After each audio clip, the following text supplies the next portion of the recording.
नमस्कार दोस्तों, जय श्री कृष्ण।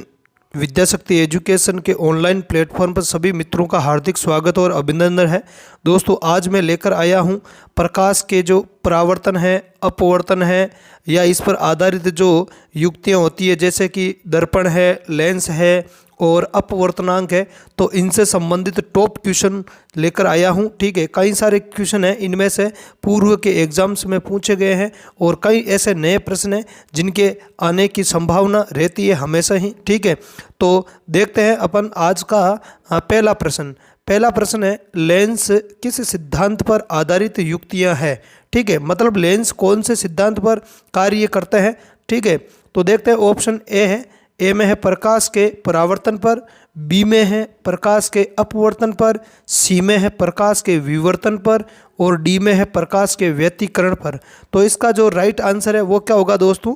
इसका राइट आंसर होगा प्रकाश के अपवर्तन पर, क्योंकि प्रकाश के परावर्तन पर तो आपके दर्पण कार्य करते हैं। ठीक है, और पिछली जो क्लास हमने देखी थी प्रश्नों वाली, उसमें ये प्रश्न भी था। ठीक है, और इस क्लास में ये प्रश्न है कि लेंस के सिद्धांत पर आधारित होता है, तो लेंस है वो प्रकाश के अपवर्तन के सिद्धांत पर आधारित होता है, जबकि ध्यान रखना दर्पण है वो परावर्तन के सिद्धांत पर आधारित होते हैं। अगला क्वेश्चन देखते हैं। अगला क्वेश्चन है, उत्तल लेंस के मुख्य अक्ष के समांतर आपतित प्रकाश किरण अपवर्तन के पश्चात किस दिशा में अपवर्तित हो जाती है। ठीक है, तो ये लेंस से अपवर्तन के नियमों से संबंधित प्रश्न है।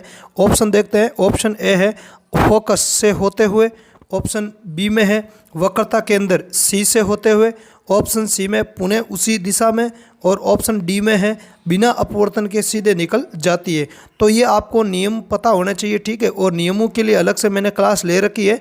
ठीक है, तो फिजिक्स की प्लेलिस्ट में जाके आप उन नियमों को देख लेवे या उसका जो वीडियो बना रखा है उसको आप देख लेवे। तो इसका जो करेक्ट आंसर हो जाएगा वो देखते हैं दोस्तों। तो ये प्रश्न में क्या कह रहा है? प्रश्न में कह रहा है कि उत्तल लेंस के मुख्य अक्ष के समांतर आपतित प्रकाश किरण अपवर्तन के पश्चात किस दिशा में अपवर्तित हो जाती है। तो आपको पता है मुख्य अक्ष के समांतर आपतित प्रकाश किरण होती है वो हमेशा ही किसी से फोकस से होते हुए अपवर्तित होती है। तो इसका जो करेक्ट आंसर है वो हो जाएगा ऑप्शन ए, फोकस एफ से होते हुए। क्वेश्चन अगला देखते हैं। पानी से भरे बर्तन में रखा गया सिक्का ऊपर उठा हुआ दिखाई देता है, इसका क्या कारण है? तो दोस्तों, प्रकाश वाला जब हमने चैप्टर पढ़ा तो बहुत सारे मैंने उदाहरण आपको दैनिक जीवन के दिए थे जो परावर्तन और अपवर्तन पर आधारित होता है। तो इनमें से देखते हैं कि ये किसका उदाहरण है। ऑप्शन ए में है प्रकाश के परावर्तन के कारण, ऑप्शन बी में है प्रकाश के विवर्तन के कारण, ये विवर्तन है दोस्तों, विवरण नहीं है, प्रकाश के विवर्तन के कारण, ऑप्शन सी में है प्रकाश के अपवर्तन के कारण और ऑप्शन डी में है आपके प्रकाश के व्यतिकरण के कारण। तो यहाँ पे जो करेक्ट आंसर है वो हो जाएगा ऑप्शन सी हो जाएगा, आपके प्रकाश के अपवर्तन के कारण, है ना। प्रकाश के अपवर्तन के कारण है वो सिक्का ऊपर उठा हुआ दिखाई देता है, या पानी में रखी हुई पेंसिल की जो नोक होती है वो मुड़ी हुई दिखाई देती है, या बर्तन का जो तल होता है वो भी ऊपर उठा हुआ दिखाई देता है। ठीक है, अगला क्वेश्चन देखते हैं। जल और कांच में से किस माध्यम का प्रकाशीय घनत्व अधिक होगा? तो ऑप्शन ए में है जल, ऑप्शन बी में है कांच, ऑप्शन सी में है दोनों माध्यमिक। ये दोस्तों माध्यमिक नहीं है, दोनों माध्यमों, है ना। तो दोनों माध्यमों का प्रकाशीय के घनत्व समान, और डी में है उपयुक्त में से कोई नहीं। तो हमने जब अपवर्तन वाला पॉइंट पढ़ा था तो उसमें हमने देखा था कि अपवर्तन का कारण क्या होता है। अपवर्तन का कारण होता है दोनों माध्यमों के प्रकाशीय के घनत्व में अंतर, जिससे प्रकाश की किरण का वेग है या तो कम हो जाएगा या ज़्यादा हो जाएगा। ठीक है, तो उस वजह से अपवर्तन होता है। ठीक है, तो यहाँ पर दोनों माध्यमों में से प्रकाशिक रूप से सर्वाधिक जो घनत्व है वो किस माध्यम का होगा? इन दोनों में से। तो इन दोनों में से सर्वाधिक घनत्व होगा कांच का, तो ऑप्शन बी है वो राइट आंसर हो जाएगा। ठीक है, अगला क्वेश्चन देखते हैं। निम्न में से कौन प्रकाश के अपवर्तन के सिद्धांत पर आधारित है? तो अपवर्तन के सिद्धांत पर कौन आधारित है या कौन सी युक्तियां अपवर्तन के सिद्धांत पर कार्य करती है? ऑप्शन देखते हैं। ऑप्शन ए में है समतल दर्पण, ऑप्शन बी में है गोलीय दर्पण, ऑप्शन सी में है या ऑप्शन सी है उसके अंदर है आपके उपयुक्त दोनों, और ऑप्शन डी के अंदर है आपके लेंस। तो दोस्तों हमने पहले भी पढ़ा था कि जो दर्पण होता है, चाहे समतल दर्पण हो चाहे गोलीय दर्पण हो, ये प्रकाश के परावर्तन के सिद्धांत पर कार्य करते हैं। ठीक है, तो ऑप्शन ए भी नहीं होगा, ऑप्शन बी भी नहीं होगा और ऑप्शन सी में उपयुक्त दोनों, तो उपयुक्त दोनों तो नहीं होंगे। ठीक है, आगे बात समझ, क्योंकि दर्पण है वो नहीं होता है, दर्पण परावर्तन के सिद्धांत पर आधारित होता है। यहाँ पे ऑप्शन है वो राइट आंसर हो जाएगा हमारा ऑप्शन डी। ठीक है, लेंस। आगे देखते हैं क्वेश्चन, अगला क्वेश्चन, निम्न में से किस पदार्थ का अपवर्तनांक सर्वाधिक होता है? तो दोस्तों जब अपवर्तनांक और अपवर्तन और निरपेक्ष अपवर्तनांक जब हमने पढ़ा था तो आपको उस क्लास में एक सारणी बताई थी मैंने। उस सारणी में विभिन्न प्रकार के जो पदार्थ है, पानी है, वायु है, निर्वात है, हीरा है, ठीक है, कांच है, ठीक है, इस प्रकार के पदार्थों के अपवर्तनांक बताए थे और इनमें से कई बार क्वेश्चन एग्जाम में पूछा जाता है। ठीक है, तो उस सारणी के अकॉर्डिंग ये प्रश्न आया हुआ है कि निम्न में से किस पदार्थ का अपवर्तनांक है वो सर्वाधिक होता है, सबसे ज़्यादा होता है, जो यहाँ पे ऑप्शन दे रखे हैं उनमें से। तो देखते हैं अपन, ऑप्शन ए है पानी, ऑप्शन बी है वायु, ऑप्शन सी है निर्वात और ऑप्शन डी है हीरा। तो इन चारों में से जो सर्वाधिक अपवर्तनांक होता है वो किसका होता है? तो वो होता है दोस्तों हीरे का। और हीरे का जो ये अपवर्तनांक है वो होता है 2.42। कितना होता है? 2.42। ठीक है, पानी, वायु, निर्वात, इन सब के अलग अलग अपवर्तनांक होते हैं। इन सब के लिए एक क्लास अलग से रिकॉर्ड कर रखी है, उस क्लास को आप ज़रूर देखें। और चैनल पर आप नए हो तो चैनल को सब्सक्राइब करें, लाइक करें और अपने दोस्तों में इसे ज़्यादा से ज़्यादा शेयर करें। अगला क्वेश्चन देखते हैं, प्रकाश के अपवर्तन का मुख्य कारण है।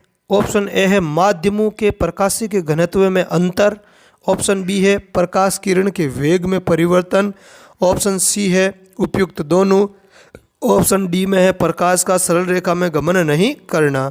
तो ऑप्शन ए में क्या दे रखा है? ऑप्शन ए में है माध्यमों के प्रकाशीय के घनत्व में अंतर। तो बिल्कुल ये प्रकाश के अपवर्तन का कारण है, क्योंकि हमने उस क्लास में पढ़ा था कि एक माध्यम का प्रकाशीय घनत्व कम होता है, एक का अधिक होता है। मतलब एक माध्यम है वो विरल माध्यम होता है, एक माध्यम क्या होता है? सघन माध्यम होता है।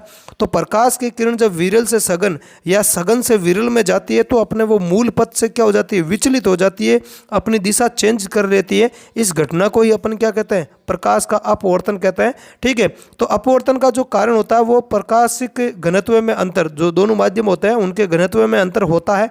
ठीक है, ये भी सही है इसका। अगला बी है प्रकाश किरण के वेग में परिवर्तन। बिल्कुल ये भी सही है, क्योंकि जब प्रकाश की किरण सघन माध्यम से विरल माध्यम में प्रवेश करती है तो उसका वेग बढ़ जाता है, परिणाम स्वरूप वो अपने मूल पथ से विचलित हो जाती है, मतलब अपवर्तन हो जाता है। या वो विरल से सघन में जाएगी तो उसका वेग घट जाएगा, घटने के कारण भी प्रकाश की किरण अपनी दिशा परिवर्तित कर लेती है। ठीक है, तो दोनों ही स्थितियों में प्रकाश का क्या होता है? अपवर्तन होता है। तो इसका सही आंसर हो जाएगा ऑप्शन सी, उपयुक्त दोनों। अगला क्वेश्चन है, जब कोई प्रकाश किरण वायु से कांच माध्यम में प्रवेश करती है तो अपवर्तन कोण का मान आपतन कोण से होगा। ठीक है, ऑप्शन ए में है छोटा, ऑप्शन बी में है बड़ा, ऑप्शन सी में है आपतन कोण के बराबर और ऑप्शन डी में है 180 डिग्री। तो दोस्तों प्रश्न क्या कह रहा है, ध्यान से पढ़ना है कि प्रकाश की किरण वायु से कांच में प्रवेश कर रही है। कौन से माध्यम में? वायु से कांच में प्रवेश कर रही है। तो वायु है विरल माध्यम है और कांच क्या है? सघन माध्यम है। तो जब प्रकाश की किरण वायु से कांच मतलब विरल माध्यम से सघन माध्यम में प्रवेश करेगी तो उसका वेग है वो घटेगा। उसका वेग घटेगा तो वो अभिलंब की ओर झुकेगी, और अभिलंब की ओर झुकेगी तो अभिलंब और अपवर्तित प्रकाश की किरण के बीच का जो कोण है वो पहले की तुलना में क्या हो जाएगा? घट जाएगा, मतलब छोटा हो जाएगा। आगे बात में, और इस चीज़ का मैंने आपको ट्रिक भी बताया था उस क्लास के अंदर, है ना, अपवर्तन वाली जो क्लास हमने पढ़ी थी उसके अंदर आपको मैंने ट्रिक भी बताया था कि कब छोटा होगा और कब बड़ा होगा। ठीक है, तो इसके अनुसार जब वायु से कांच में जाएगी, ठीक है, विरल से सघन में जाएगी तो उसका वेग घटेगा, वो अभिलंब की ओर झुकेगी और अभिलंब की ओर झुकने से उसका जो कोण है, कौन सा अपवर्तन कोण है, वो क्या होगा? छोटा होगा और आपतन कोण क्या हो जाएगा? बड़ा हो। तो यहाँ पर अपवर्तन कोण का मान आपतन कोण से क्या होगा? छोटा होगा, क्योंकि घट जाएगा। क्या हो जाएगा? घट जाएगा। तो ऑप्शन ए इसका राइट आंसर हो जाएगा।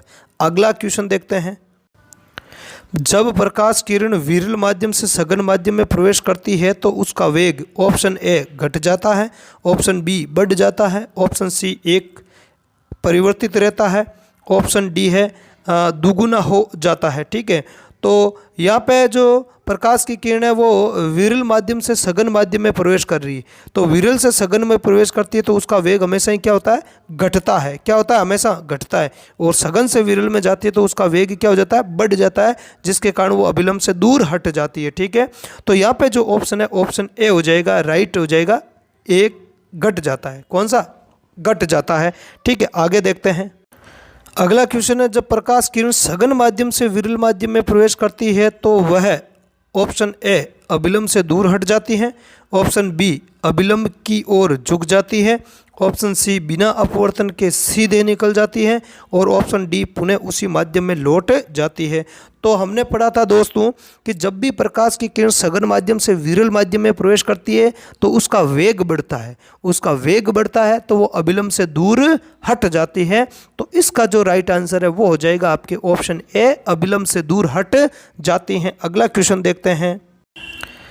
अपवर्तनांक का मात्रक है, ऑप्शन ए है वर्ग मीटर, ऑप्शन बी घन मीटर, ऑप्शन सी मीटर, और ऑप्शन डी कोई मात्रक नहीं होता। तो हमने जब अपवर्तनांक पढ़ा तो अपवर्तनांक का बताया था मैंने आपको कि अपवर्तनांक बराबर होता है प्रतिबिंब की ऊंचाई बटावा बिंब की ऊंचाई। तो ऊपर प्रतिबिंब की ऊंचाई का मात्रक और नीचे बिंब की ऊंचाई का मात्रक कट जाएगा। क्यों कटेगा, क्योंकि दोनों भौतिक राशियां सेम है, सेम ही है ना, ऊंचाई है, ऊपर भी नीचे भी ऊंचाई है। तो ऊपर ऊंचाई के मात्रक से नीचे ऊंचाई के मात्रक कट जाएंगे दोनों। ठीक है, तो इसका कोई मात्रक होगा ही नहीं। ठीक है, तो इसका जो राइट आंसर है वो हो जाएगा ऑप्शन डी, कोई मात्रक नहीं होता है। ठीक है, इसके अलावा मैंने आपको और भौतिक राशियां बताई है जिनके कोई अपवर्तनांक कोई मात्रक नहीं होते हैं। ठीक है, अगला क्वेश्चन देखते हैं। प्रश्न है, sine i upon sine r बराबर स्थिरांक, यह नियम क्या कहलाता है। ठीक है, तो sine i upon sine r है बराबर स्थिरांक होता है, नियतांक होता है। तो ये जो नियम है क्या कहलाता है, इसको देखते हैं। ऑप्शन ए में है बैलेंस का नियम, ऑप्शन बी में है स्ट्रोंग का नियम, ऑप्शन सी में है स्नेल का नियम, और ऑप्शन डी में है केपलर का नियम। तो हमने पढ़ा था दोस्तों अपवर्तन के दो नियम, उनमें से दूसरा नियम पढ़ा था कि अपवर्तन कोण की जो ज्या और आपतन कोण की ज्या है ना, मतलब है जब प्रकाश किरण एक माध्यम से दूसरे माध्यम में प्रवेश करती है तो अपवर्तन कोण की ज्या साइन आई और अपवर्तन कोण की ज्या साइन आर है वो स्थिरांक प्राप्त होता है ना, उनका जो अनुपात है वो एक स्थिरांक राशि प्राप्त होती है। और ये जो नियम है वो कहलाता है स्नेल का नियम। क्या कहलाता है, स्नेल का नियम कहलाता है। तो इसका जो राइट आंसर है वो हो जाएगा आपके, क्या हो जाएगा, ऑप्शन सी, स्नेल का नियम। अगला प्रश्न देखते हैं। किसी माध्यम का निर्वात के सापेक्ष ज्ञात किया गया अपवर्तनांक क्या कहलाता है। तो कोई भी माध्यम है उसका यदि अपन निर्वात के सापेक्ष अपवर्तनांक ज्ञात करते हैं तो उसको क्या कहते हैं। ऑप्शन देखते हैं। ऑप्शन ए है सापेक्ष अपवर्तनांक, ऑप्शन बी में है निरपेक्ष अपवर्तनांक, ऑप्शन सी में है प्रत्यक्ष अपवर्तनांक, ऑप्शन डी में है अप्रत्यक्ष अपवर्तनांक। तो हमने पढ़ा था कि कोई भी माध्यम है उसका जब अपन निर्वात के सापेक्ष अपवर्तनांक ज्ञात करते हैं तो उसको हम निरपेक्ष अपवर्तनांक कहते हैं। तो इसका राइट आंसर हो जाएगा ऑप्शन बी, निरपेक्ष अपवर्तनांक। अगला क्वेश्चन देखते हैं। हीरे का अपवर्तनांक होगा, ऑप्शन ए है 2.42, ऑप्शन बी में है 1.33, ऑप्शन सी में है 1.31, ऑप्शन डी में है 1.50। तो दोस्तों हीरे का अपवर्तनांक क्या होता है।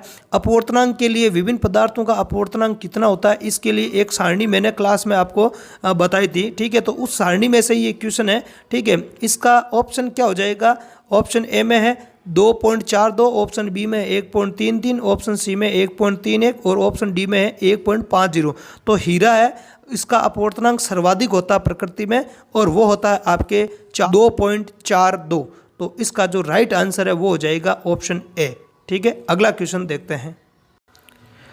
निम्न में से किस भौतिक राशि का कोई मात्रक नहीं होता है। ऑप्शन ए है आवर्धनता, ऑप्शन बी में है अपवर्तनांक, ऑप्शन सी में है आपेक्षिक घनत्व, ऑप्शन डी में है उपयुक्त सभी।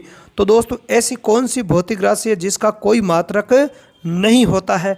तो दोस्तों ऐसी बहुत सारी भौतिक राशियाँ हैं जिनके कोई मात्रक नहीं होते हैं। और जो हमने प्रकाश का जो चैप्टर पढ़ा था, परावर्तन, अपवर्तन, लेंस, दर्पण, ठीक है, तो इस चैप्टर में मैंने अपवर्तन जब हमने पढ़ा तो उस टाइम बताया था अपवर्तन और आवर्धन था, है ना। दोनों के टाइम मैंने बताया था कि 3 ऐसी भौतिक राशियाँ जिनका कोई मात्रक नहीं होता अपने सिलेबस के अकॉर्डिंग।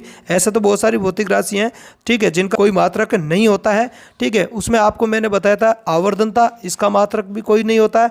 ऑप्शन बी में जो दे रखा अपवर्तनांक, इसका भी कोई मात्रक नहीं होता है। और ऑप्शन सी में दे रखा आपेक्षिक घनत्व है। तो ये जो तीनों भौतिक राशियाँ, इनका कोई मात्रक नहीं होता, ये मात्रकहीन भौतिक राशियाँ होती है। तो ऑप्शन डी है इसका राइट आंसर हो जाएगा, ठीक है, उपयुक्त सभी। यदि आपको क्लास अच्छी लगी है तो अपने दोस्तों में इसको ज़्यादा से ज़्यादा शेयर करना है, ठीक है। और चैनल पर नए हो तो चैनल को सब्सक्राइब करना है, लाइक करना है और शेयर भी करना है। धन्यवाद, जय हिंद।